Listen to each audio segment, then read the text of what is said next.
Test 6. You will hear a number of different recordings, and you will have to answer questions on what you hear. There will be time for you to read the instructions and questions, and you will have a chance to check your work. All the recordings will be played once only. The test is in 4 sections. At the end of the test, you will be given 10 minutes to transfer your answers to an answer sheet. Now turn to Section 1. Section 1. You will hear an interviewer asking an interviewee called Lee to do a questionnaire on residency in the North. First, you have some time to look at questions 1 to 5.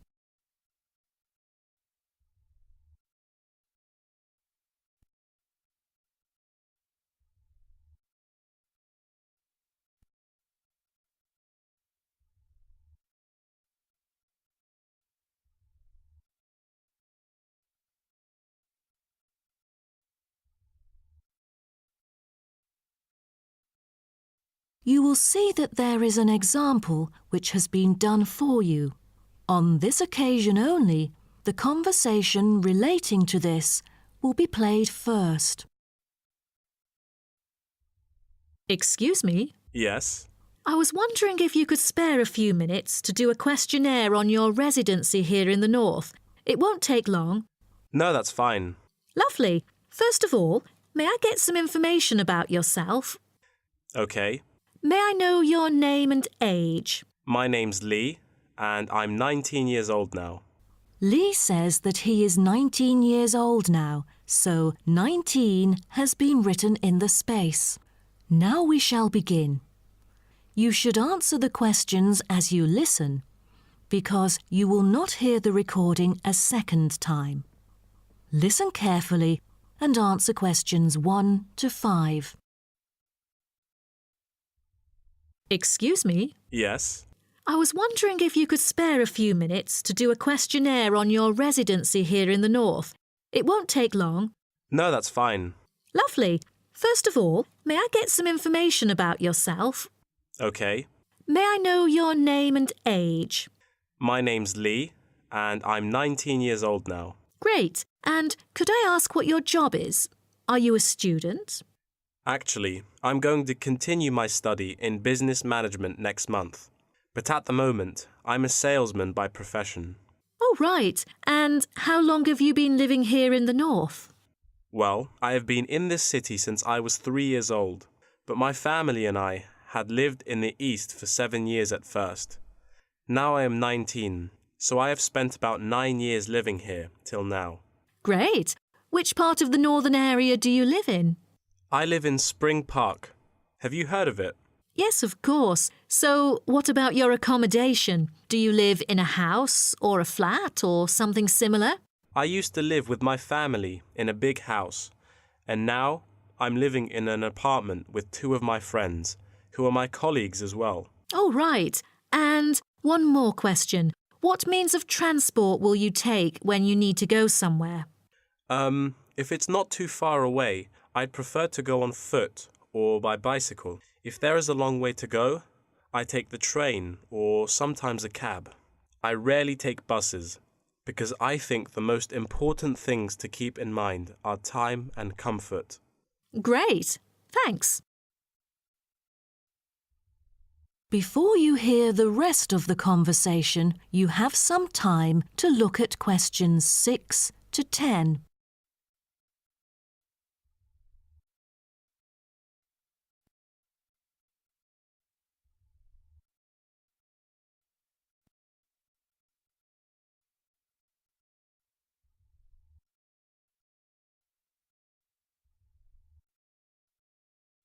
Now listen and answer questions 6 to 10. Now, let's go to the second part of my questionnaire. I'd like you to tell me, how often do you dine out? Is it once a week or several times a year? I'm afraid neither of those options agree with me. I don't often go out for dinner. Maybe once a month. Every week just seems too often for me. OK, then where do you usually go for recreation? I often go to places that other people go to. I sometimes go clubbing after work. You know, there are some fantastic clubs nearby. And if you do not have to work during the day, will you go for a show or something? You know, there is a newly built theatre that opened last month in Spring Park, but I rarely go there because it's too expensive. I prefer to go to the cinema to see some of the latest movies. Do you like doing sports? And what is your main form of exercise? I like swimming and I go to the gym occasionally, but I spend most of my spare time sailing. All right. Last question. Have you taken any part-time courses? Yes, because I'm really keen on cartoons. I'm doing a Japanese course during the weekends, but I'm still a beginner. Wow, what a special language. Most people I know would like to learn Spanish or Latin. You must be brilliant. Well, thank you very much for your time. No problem. Bye. That is the end of section 1. You now have half a minute to check your answers.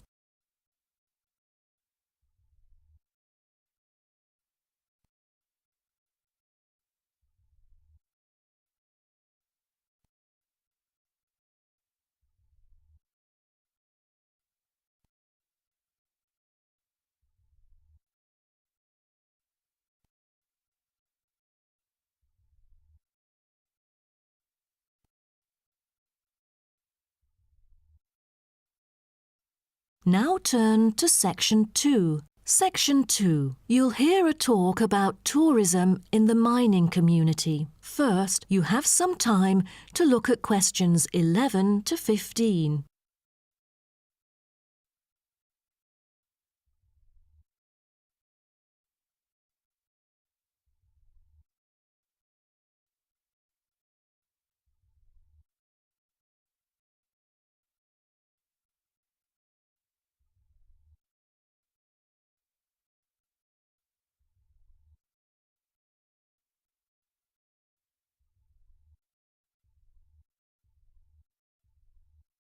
Now, listen carefully and answer questions 11 to 15. Hello, I'm delighted to welcome you to our mining community and very pleased that you're interested in the ores and pits of this area. I think you'll be pleasantly surprised with your special experience here.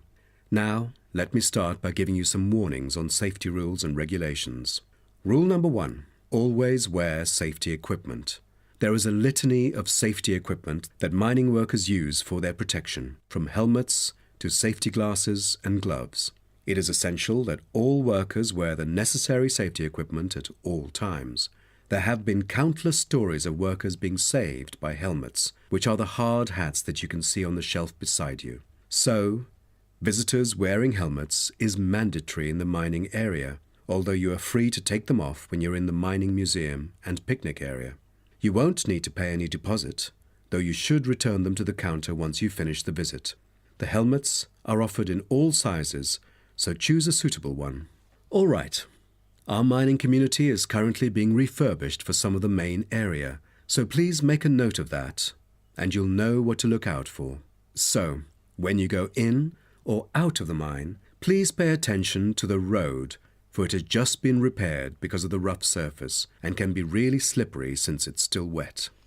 The history and process of tin mining are complicated and involve a lot of special words, but here you will see how it was and still is done.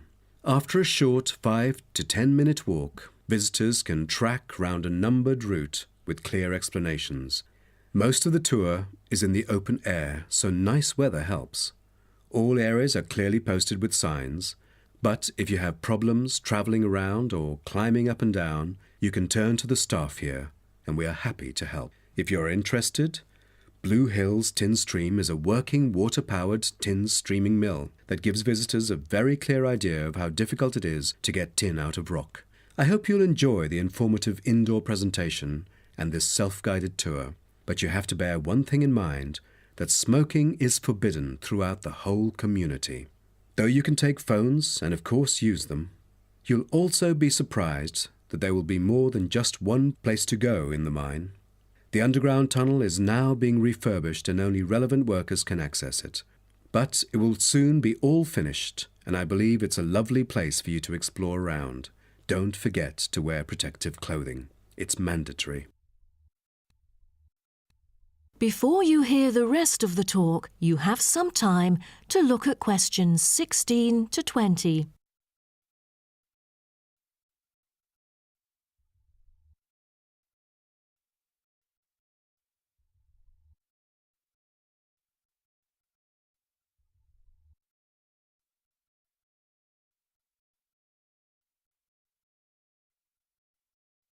Now listen and answer questions 16 to 20. Now, let's start by seeing where you can go. As you can see on our map in the brochure I've given you, we are here at the reception block. We have a famous mill which is used for making and processing materials such as steel and coal. To visit it, just go straight ahead, north, along the path in front of you, and you'll find it at the end of the path. Now, towards the east, go along the path from our starting point. Turn left to the corner and then turn right. There is a car park at the east end of the lane. To the west, there is a museum. Past the shop, around the crossroads, and it is just located at the west end of the road. And by the way, the shop is specialized in selling a variety of ore-related souvenirs, including key rings, postcards, tin-made Lewis chessmen, and even Roman soldiers which are made from beautiful pyrite. If you are interested in the laboratory where scientific experiments, analyses and research are carried out, it is situated at the southern part of the park, opposite the shop. I bet you'll be happy to hear that this laboratory is also used for gold and crystal refinement, so don't miss this one for the sake of it. I assume by this time you'll all need some rest and refreshment. So we have an excellent cafe which caters for delicious food and beverages at the other side of the road next to the shop. Of course, if you want to spend some time in the fresh air, we have a perfect picnic area which is just right and northeast of the reception block. Further east, there is a path leading to the northern part of the park, and at the end of it is the toilet. Now, most of the visitors would choose to use the mailbox and send the beautiful postcards to their friends. To reach it, just... That is the end of section 2. You now have half a minute to check your answers.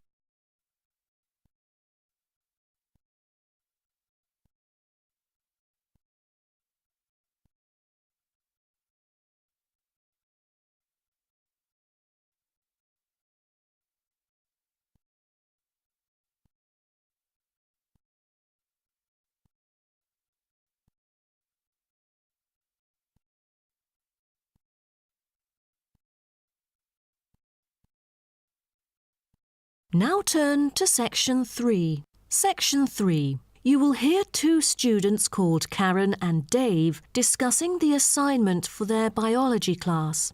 First, you have some time to look at questions 21 to 27.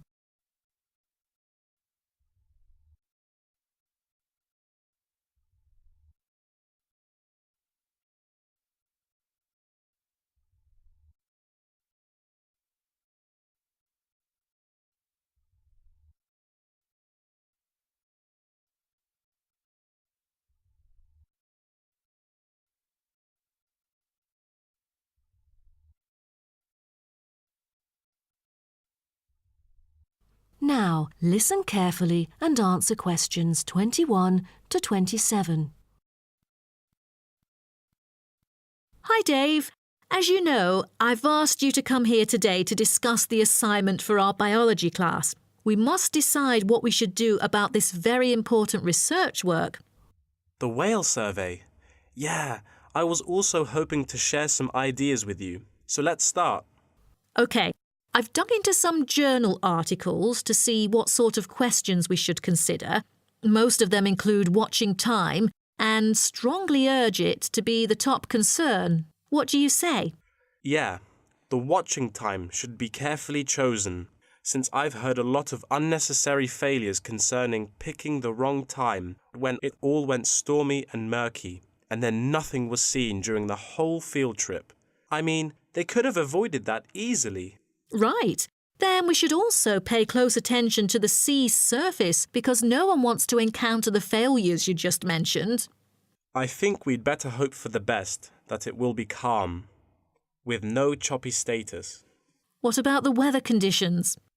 That definitely should be taken into account, as it correlates with all the former factors. Most important of all, as a sighting is made, position and environmental parameters are recorded on standardized sighting pro formats, including time, visibility, position of the ship, using a global positioning system, wind speed, and wind direction.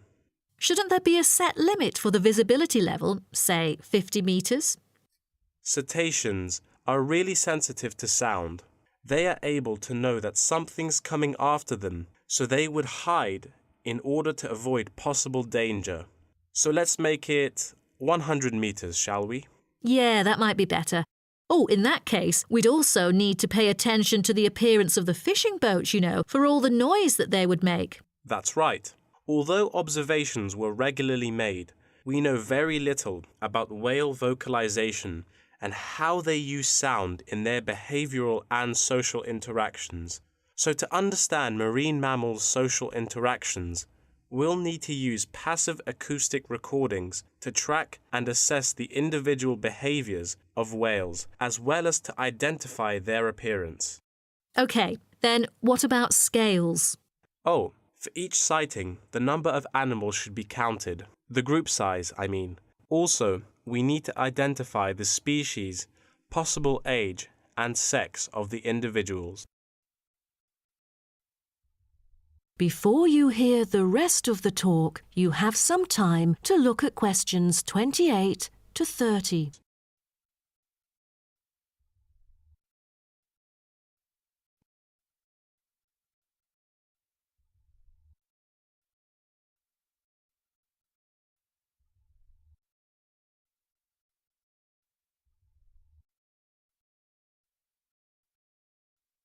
Now, listen and answer questions 28 to 30. Speaking of identifying species, we need to find out the unique physical features of each whale. Let's start with the sperm whale. The sperm whale is the largest toothed whale, yet it's only a quarter of that of the blue whale. Its unique body is unlikely to be confused with any other species, and that distinctive shape comes from its very large, block-shaped head, which can be 1/4 to 1/3 of its length. The sperm whale's flukes are triangular and very thick. It has a series of little bumps on the back of its fluke instead of having a dorsal fin. The largest bump is called the hump by whalers and can be mistaken for a dorsal fin because of its shape and size. Then there is the northern right whale. Right whales have round bodies with arching rostrums, V-shaped blowholes, and dark grey or black skin. The most distinguishing feature of a right whale is the rough patches of skin on its head, which appear white due to parasitism by whale lice. It has no back fins at all. The blue whale's body can be various shades of bluish-grey dorsally and somewhat lighter underneath. It has a long, tapering body that appears stretched in comparison to the stockier build of other whales. The head is flat, U-shaped, and has a prominent ridge running from the blowhole to the top of its upper lip. Lastly are the minke whales. They are the second smallest baleen whale. The minke whale is black, grey or purple in colour.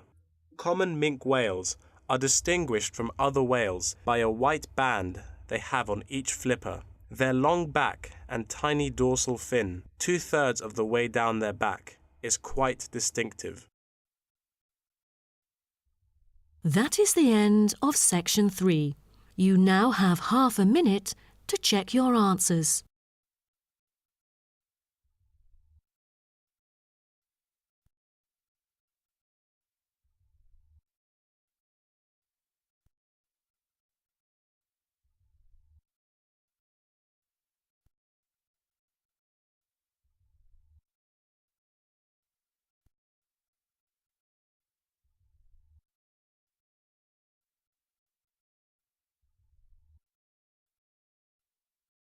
Now turn to Section 4. Section 4. You will hear part of a lecture about the biography of Samuel Cunard and his shipping company. First, you have some time to look at questions 31 to 40.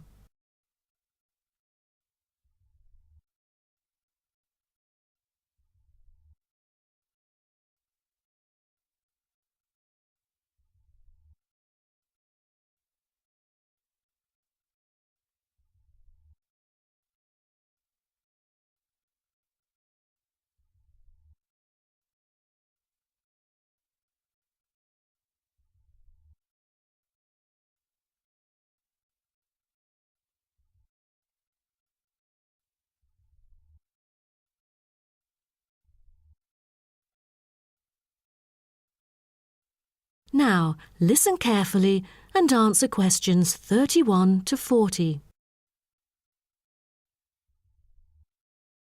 Good morning, class.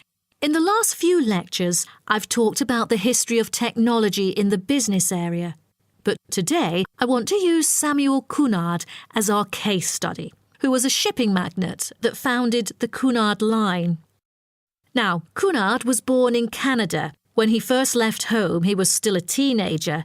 Then he came into a US company as a worker and learned how to sail there.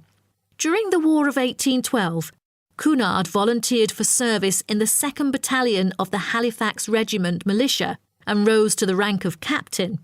He held many public offices, such as volunteer fireman and lighthouse commissioner, and maintained a reputation as not only a shrewd businessman, but also an honest and generous citizen.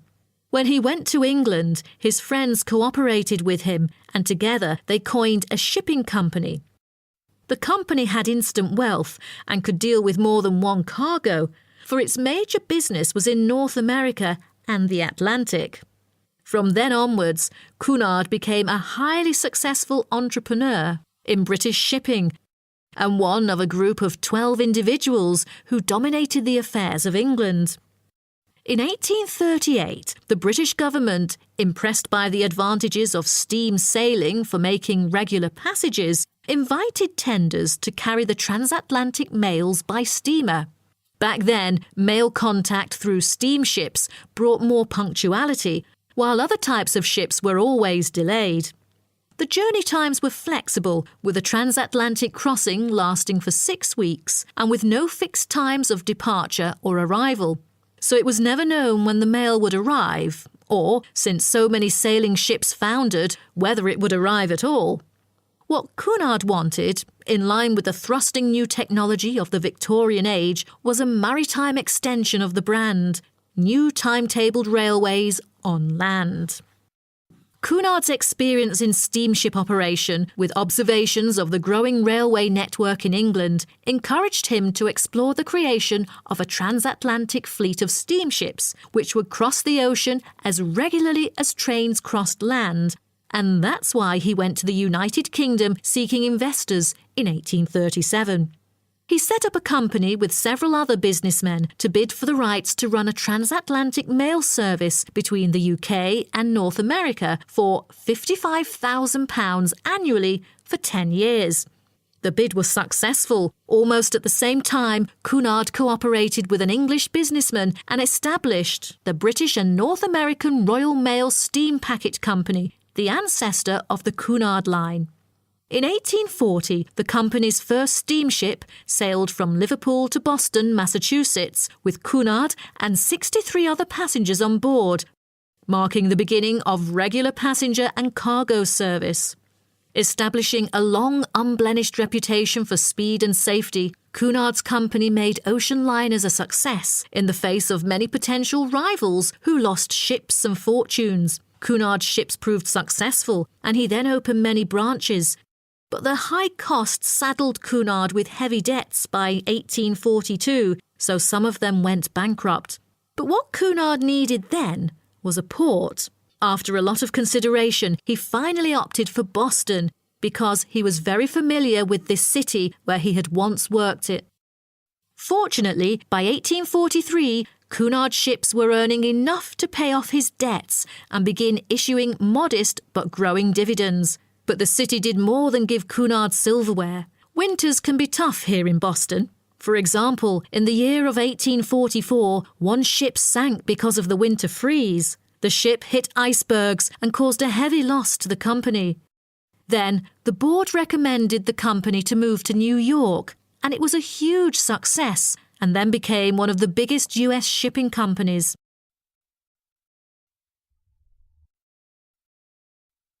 Cunard himself made safety his priority, and to this day, Cunard has never been responsible for the loss of a single passenger or a single mail bag on the Atlantic run. Cunard's conservative nature enabled his company to see off rivals and to take a measured and steady approach when it came to the introduction of new technology like radio communication. In the early years of his career, Cunard took a prominent part in community activities and various charitable organisations, as well as mercantile affairs which extended throughout the Atlantic provinces. Back then, there were hardly any entertainment facilities on board. In order to make sure that the passengers could have a comfortable journey, newspapers were printed on board. Cunard was gratefully remembered for employing his capital in shipbuilding activities in the hard times of the 1830s because this enterprise had circulated money where there would otherwise be poverty and stagnation. His competitiveness and his obsession not to waste time were important characteristics of his personality.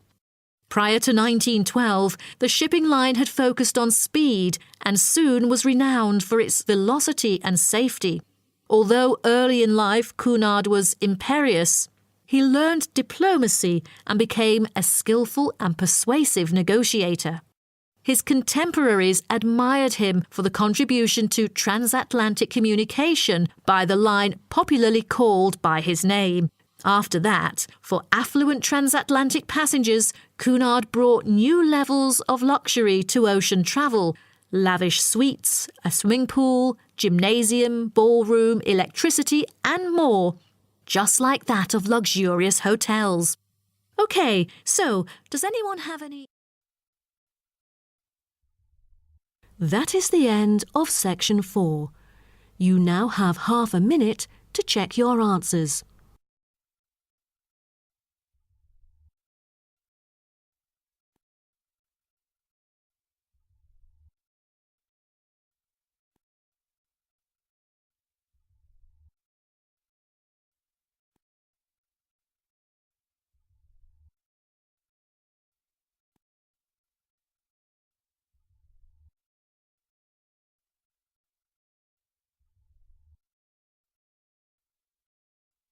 That is the end of the listening test.